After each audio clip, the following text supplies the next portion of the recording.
Yeah. Highlighting. So, what we can do within our existence is we can start to comprehend what is playing a part of distraction. Distraction is only positive.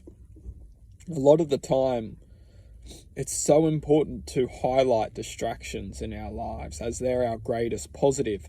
Why they're our greatest positive is because they make us believe that they're our greatest weakness. But in all truth, they're actually our greatest positive. Why they're our greatest positive is because when we can identify that what we thought was actually our greatest weakness, they're actually our deepest positives, because they're acting or representing teachings in our lives. And maybe in this moment, they're appealing as our weaknesses or our most. We look at these existences as frustration, anger, poison, and they could be coming into our lives through infinite sources, friends, colleagues, just events in our lives which are haunting us, which we feel that are just,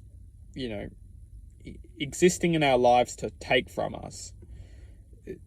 Theoretically, these,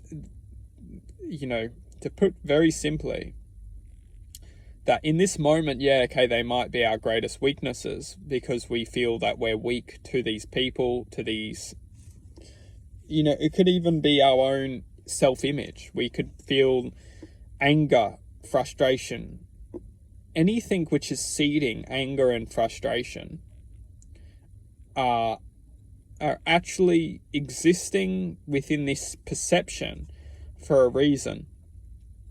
And that's why it's so important to highlight this existence in our lives as simply a teaching.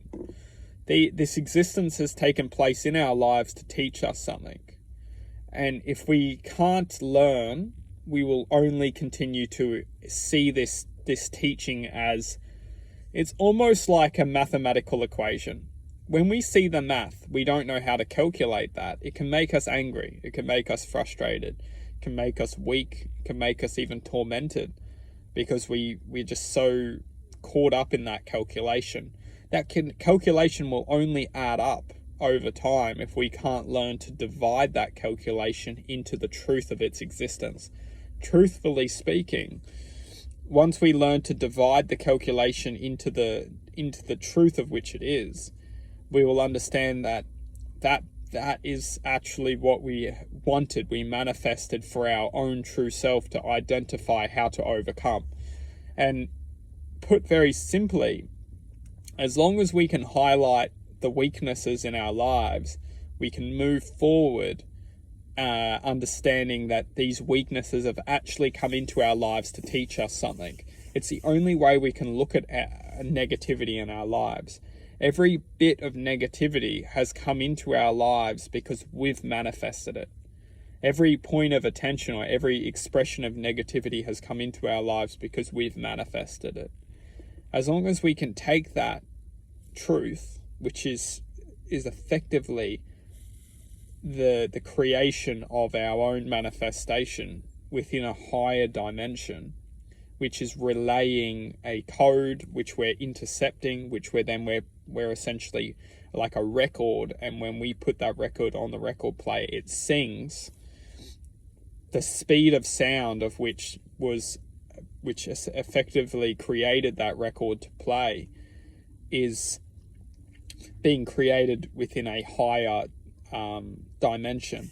And when we're effectively listening to the record being played, it's up to us to judge or to accept.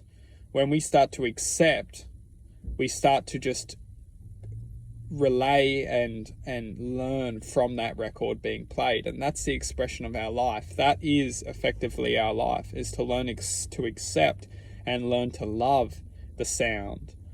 No matter what the sound plays, it's learning to love it, learning to honor it, learning to find joy, because what's being played in our lives isn't necessarily our choice, but what we choose is to accept and love what is being chosen for us to learn and listen to.